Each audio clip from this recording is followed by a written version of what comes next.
Welcome to another one of my videos about my autumn birdwatching course. I'm going to sidetrack the venues that we'll be visiting for the moment and talk about jargon.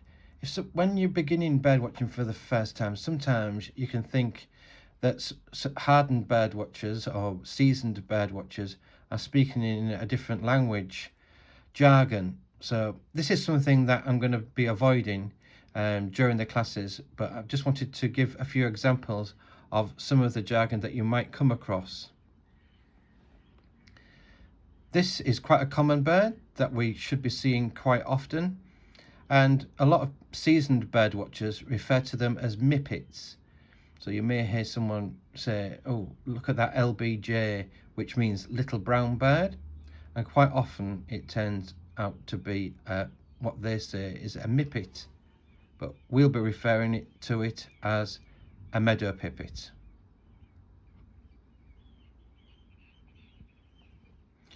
Similarly, there's a bird that's called the rather inelegant word a gropper.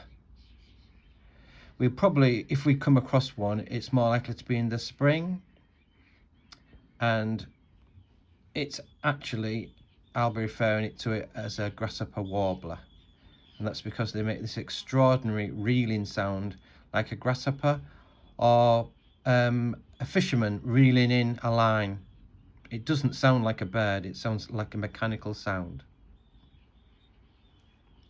So some bird watchers call this a snob, which seems a great shame for this quite attractive finch-like bird.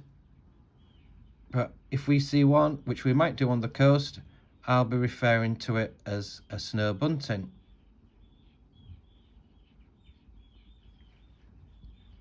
Something that might eat all the previous birds, catch and then eat, is what seasoned birdwatchers tend to call a sprock.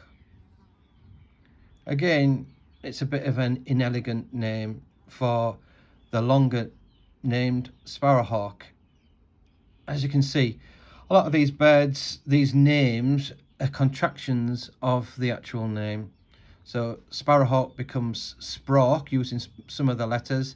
Snow bunting uses the word snob is taken from the SNO from snow and the B from bunting.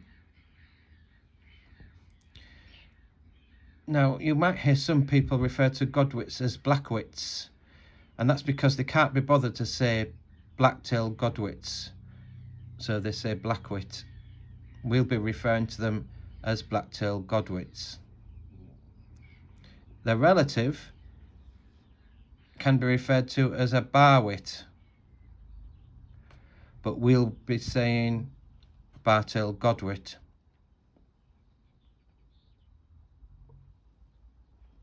Another wader might be referred to as a spot red. So a few weeks ago we heard people say, oh, look at the spot reds when we were at RSPB Blacktoft Sands, but we'll be calling them spotted redshanks. That's the name in all of the books. You won't find a book saying a spot red. But this is, if we're seeing in the autumn, this is what they'll look like. Very different. All that black belly has gone and the black back has gone as well.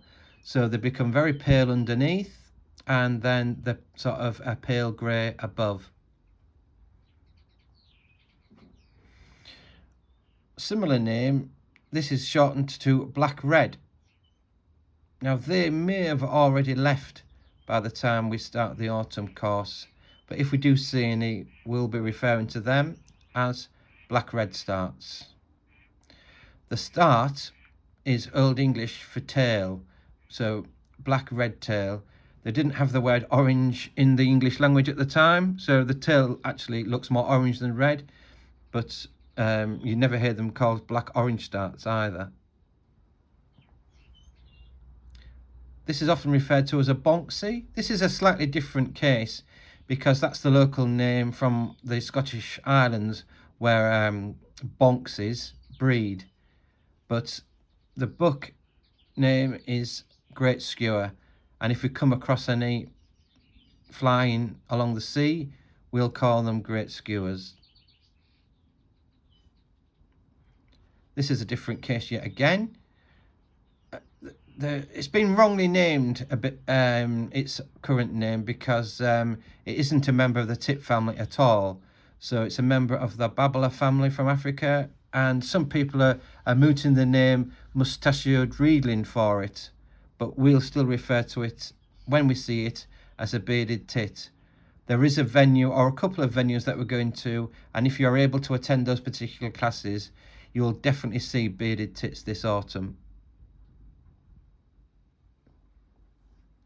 This is a rather silly name, a brick flicker. Bricks are too heavy for this bird to move.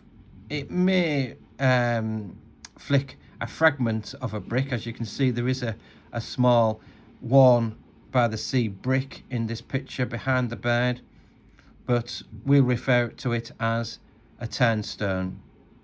We won't see it as bright as this because this is the summer plumage, which you don't often see in the UK. This one was taken at Spain just before it left for the Arctic Circle. Right, that's just a few examples of some of the names you may hear other people mentioning, and you'll be very confused. What on earth are they talking about? But I'll be using the common names during the period of the class. Okay, hope to see you in the next video. Bye.